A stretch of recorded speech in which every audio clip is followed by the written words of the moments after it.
Bonjour à tous, bienvenue dans cette nouvelle vidéo. Aujourd'hui c'est le début de l'e-Open de France édition de novembre, donc c'est le quatrième. Je suis aujourd'hui en compagnie de Mélik Dufresne pour ce premier résumé. Salut Mélik. Salut Luc. Donc comme d'habitude, si c'est la première fois que vous regardez ce résumé, on va revenir sur les donnes les plus importantes, ce qui aurait pu faire de l'écart et quelques jolis coups à la carte à l'enchère. On commence avec 7 donne 5, ouverture d'un trèfle en or, intervention à un pic qui ne pose pas de problème, vert contre rouge, contre Spoutnik en sud, et là on a une petite décision avec la main d'ouest. En est vert contre rouge, il y a beaucoup d'étrangers qui ont dit 3 pics. Bon, le problème c'est que quand on est 4-3-3-3, on n'apporte vraiment pas de levée de coupe au partenaire, à part s'il est lui-même irrégulier. Donc c'est pour ça que beaucoup de joueurs ont choisi l'enchère de 2 piques, mais c'est clair que l'enchère de 3 piques ici était l'enchère qui posait le plus de problèmes aux adversaires, donc on va regarder un peu ce qui se passait sur cette enchère de 3 piques. Nord dit contre, bon, évidemment on a 17 points d'honneur avec la courte à pique, voire 18, 17. Sur ce contre, bon, évidemment Est passe parce qu'il est 5-3-3-2, et maintenant, en sud, il faut trouver la bonne enchère. Alors on ne sait pas exactement ce qu'a le partenaire, on se doute qu'il a la courte à pique parce que ne peut pas avoir 15-17 réguliers. De temps en temps, le partenaire peut même avoir 2 cartes à pique s'il a 18-19 réguliers avec 3 cartes à cœur. Donc voilà, on n'a pas une enchère facile en sud, mais ce qui se joue en moyenne chez le partenaire, c'est une courte à pique avec un jeu 5-4-3-1 ou 6-3-3-1. Et dans quel cas, on ne sait pas trop si le fit est à carreau ou à trèfle. Alors, est-ce que la main est assez forte pour imposer la manche? C'est pas clair. On a quand même des bonnes cartes parce qu'on a 3 petits pics. Et l'avantage de dire 400 atouts pour demander le choix de la mineure, c'est qu'on est sûr de trouver le bon fit. Et donc là, voilà, c'est pour ça que je recommande l'enchère de 400 atouts. Sinon, on est obligé de faire une petite devinette entre les trèfles et les carreaux au palier de 4. Alors sur 400 atouts en or, on a déjà montré ces 5 cartes à trèfle, par contre on n'a pas montré ces 4 cartes à carreaux, donc c'est plus malin de dire 5 carreaux que 5 trèfles, et ça devrait être le contrat final. À noter qu'on peut faire une enchère un peu plus haute, et dire 6 carreaux serait tout à fait légitime. Alors le contrat de 5 carreaux ne pose aucun problème, on peut se permettre de rater la dame de carreau. Si vous jouez le contrat de 6 carreaux, c'est plus compliqué, bon, a priori, on devrait jouer plutôt la dame de carreau dans l'intervention, mais c'est loin d'être clair, et si vous arrivez à un peu compter les distributions, vous pourriez vous en sortir, mais bon, vous êtes mal parti quand même.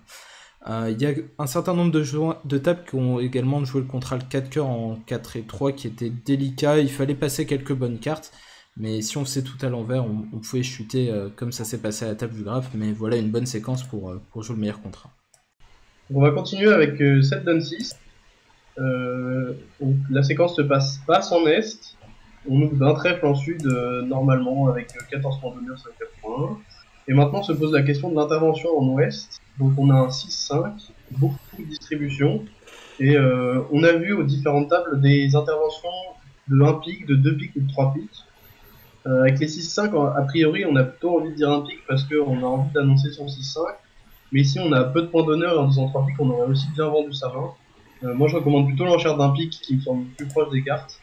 En or, on va dire 2 carreaux maintenant. On a le choix entre contre et 2 carreaux, encore une fois, mais 2 carreaux avec le 6-4 de 1 semble assez naturel. On a quand même 11 points d'honneur, donc l'enchère vient assez bien.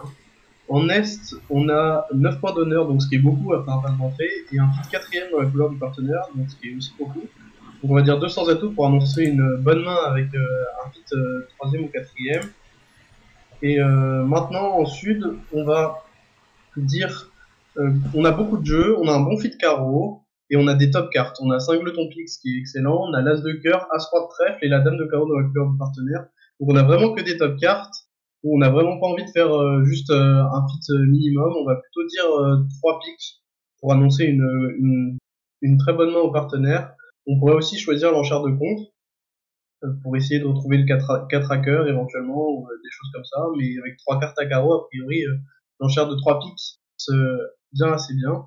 Et maintenant en ouest, on connaît le fit, le très bon fit à pique du partenaire et on a toujours un 6-5-2-0. Donc maintenant on est obligé de faire une enchère et je pense qu'on va dire 4 piques parce que on a une très bonne distribution et un très bon joueur nous a dit une fois quand on a de la distribution on devient fou donc il faut parler avec ce jeu-là. Et en or, maintenant, on a aussi une bonne main. On n'a pas tellement envie de laisser jouer 4 piques. Et ces gens-là ont l'air d'être en fit 10e. Ici, en fit 9e, c'est pas très bon parce qu'on a 2 piques. Mais à côté de ça, on a plutôt une bonne main. Donc, on devrait dire 5 carreaux, qui est un contrat assez sain. Le partenaire a l'air d'avoir un bon fit carreau avec nous et du jeu. Et maintenant, passe. On aurait envie de faire un contre-lightner pour annoncer la chicane à cœur au partenaire. Malheureusement, bah, ce serait juste des points et une envie de punir 5 carreaux. Mais et le partenaire trouverait jamais l'entame à cœur. D'ailleurs, le lightner n'annonce pas vraiment l'entame cœur dans cette séquence. Je pense que c'est plutôt pour l'entame à trèfle. Donc on est obligé de passer avec ce jeu-là. De toute façon, le partenaire ne trouvera jamais l'entame à cœur, même si on faut. Donc maintenant en Est, bah, impossible de trouver l'entame cœur parce que les adversaires n'ont pas annoncé leur 8 cartes à cœur. Donc on va entamer pique assez normalement pour faire nos levées de pique.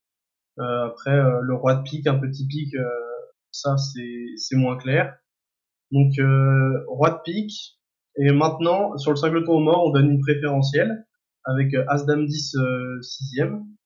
Et on pourra rejouer cœur pour prendre la coupe. Et on aura le roi de carreau au chaud pour une de chute bien payée. Et si on revient au début de la donne, on voit que ici l'entame roi de pique tombait très bien parce qu'elle permettait de garder la main pour rejouer cœur et faire couper le partenaire. Mais c'est pas du tout évident d'entamer le roi de pique, on pourrait très bien entamer un petit pique. Et ici, il peut se passer des choses assez terribles en vrai. Donc sur entame petit pique, on va prendre de l'as. Maintenant, on va rejouer trèfle a priori, ou carreau, on sait pas trop ce qui se passe. On peut même rejouer pique. Je pense que le retour pique est peut-être le plus neutre ici, parce qu'on va faire couper dans les 3 cartes certes, mais le déclarant coupera toujours de toute façon. A priori, ils sont fités au moins 9e à carreau, donc il n'y a pas trop de risque à rejouer pique. Et maintenant, la ligne de jeu est pas claire du tout, parce qu'on a plusieurs possibilités. On peut faire 20 passes carreau, ou décider de jouer as de carreau et carreau. Donc si on joue as de carreau et carreau maintenant, le contrat devrait chuter, devrait faire égal, pardon, parce qu'on prendra plus la coupe à cœur et tous les cœurs vont pouvoir partir sur les traits assez facilement. Et si on fait l'impasse carreau, malheureusement, on risque fortement de prendre une coupe à cœur. Parce que on a plus, enfin, maintenant, avec la main d'Est, on sait à peu près ce qui se passe et on va être obligé de rejouer cœur.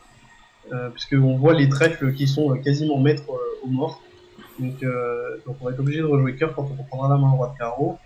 Mais ici, on joue as de carreau et carreau et on fait son contrat de 5 carreaux. Donc une donne très exclusive à la fois à l'enchère au jeu de la carte qui peut causer beaucoup d'écart et ce qui est très difficile.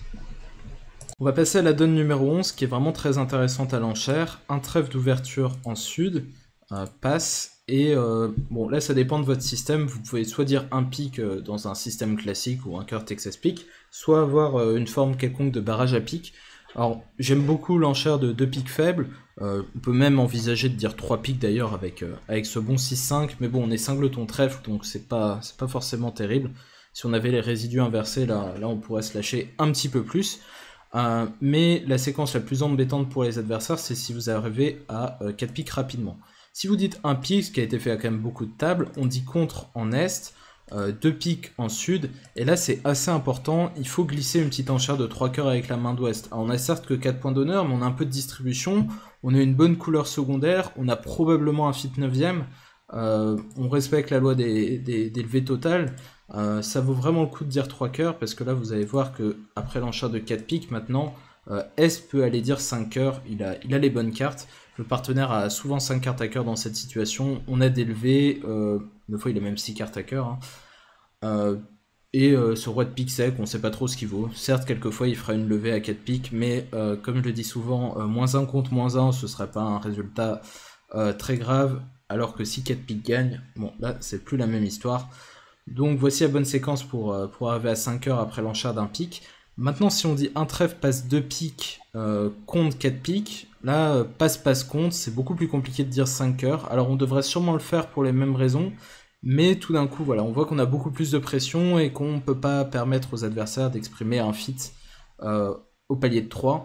Et que dès qu'on doit faire une enchère un peu tendue au palier de 5, c'est plus compliqué. A noter qu'à 5 heures, on est à -1 et qu'à 4 piques, on est à égal, puisqu'on perd 1 cœur, 2 carreaux, et c'est tout. Donc voilà, si l'as de pique a été dans l'autre main, ça aurait été du -1 contre -1, et ça aurait pas été une grosse perte. Donc voilà pourquoi 5 cœurs est une bonne enchère statistiquement. On passe à la donne numéro 12 qui est vraiment très difficile. J'ai beaucoup hésité avant de vous donner la séquence que j'estimais la meilleure. Alors en troisième position, on peut ouvrir d'un trèfle ou d'un cœur. Généralement, je préfère donner la préférence à la majeure quand la main est pas facilement enchérissable. Avec les trèfles et les piques, ce serait une autre histoire parce qu'on pourrait facilement dire un trèfle puis les piques sur les cœurs des adversaires. Quand on a les trèfles et les cœurs, bon, c'est statistiquement un peu mieux d'ouvrir d'un cœur à mon avis. En sud, bon, on n'a pas le choix, on a 19 points, on est obligé de contrer. Deux cœurs en ouest, bon, on n'a pas grand chose, mais on est vert contre rouge, on occupe le terrain. Nord dit de pique, s'il a 5 cartes à pique. Et maintenant, en est, on peut faire l'enchère de 4 trèfles pour montrer une main très distribuée avec des cœurs et des trèfles. Alors ici, c'est une situation assez rare où c'est pas un splinter, parce que les adversaires ont a priori un fit à pique, donc dans une autre couleur. Donc quand on nomme une enchère mineure, même si on a déjà trouvé le fit, c'est une enchère naturelle et pas une rencontre.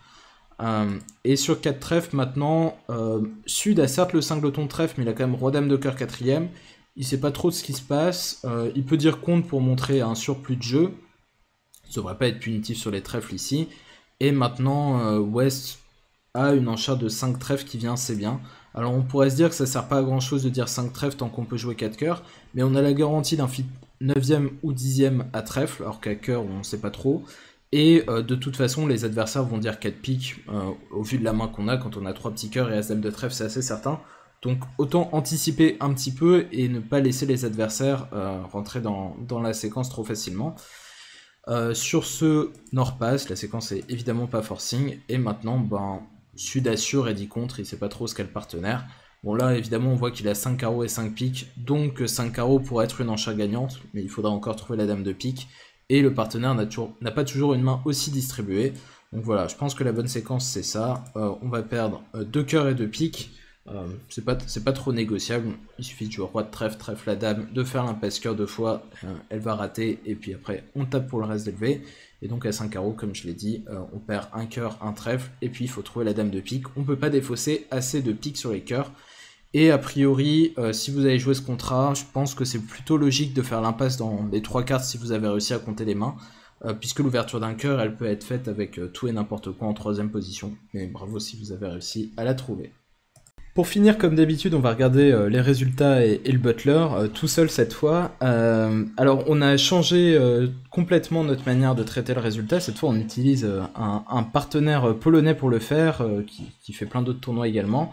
N'hésitez pas à les regarder si vous ne l'avez jamais fait, c'est super, c'est très bien organisé, vous avez vraiment toutes les fonctionnalités qu'il vous faut.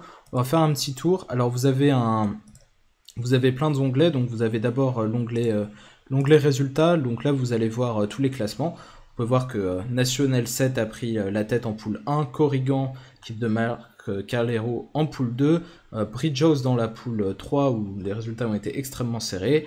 En D2 on a Guetta Club en premier et Seven of Diamond en premier de la deuxième poule de la deuxième division.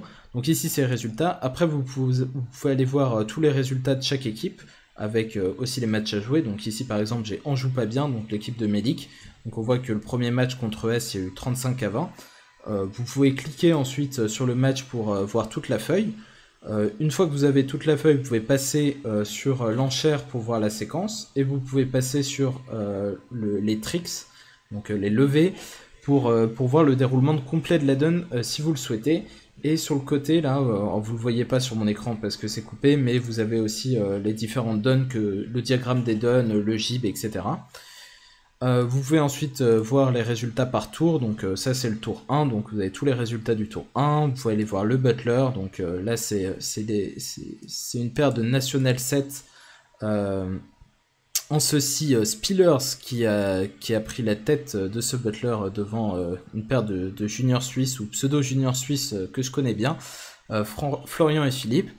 Et voilà, et puis enfin vous avez une petite cross table si vous voulez consulter à qui il reste des matchs importants à jouer, etc. Donc en plus elle est triée, donc voilà, ça c'est les premiers, donc on voit bien quels sont les matchs importants à jouer. Voilà, donc j'espère que ce nouveau site internet vous plaira, moi je le trouve vraiment super. Et voilà, si vous avez des petites questions sur comment ça marche, etc. Comme d'habitude sur les donnes, n'hésitez pas à commenter si vous avez des questions, des remarques ou quoi que ce soit. Et puis, ben, on se retrouve demain pour une prochaine vidéo. Salut!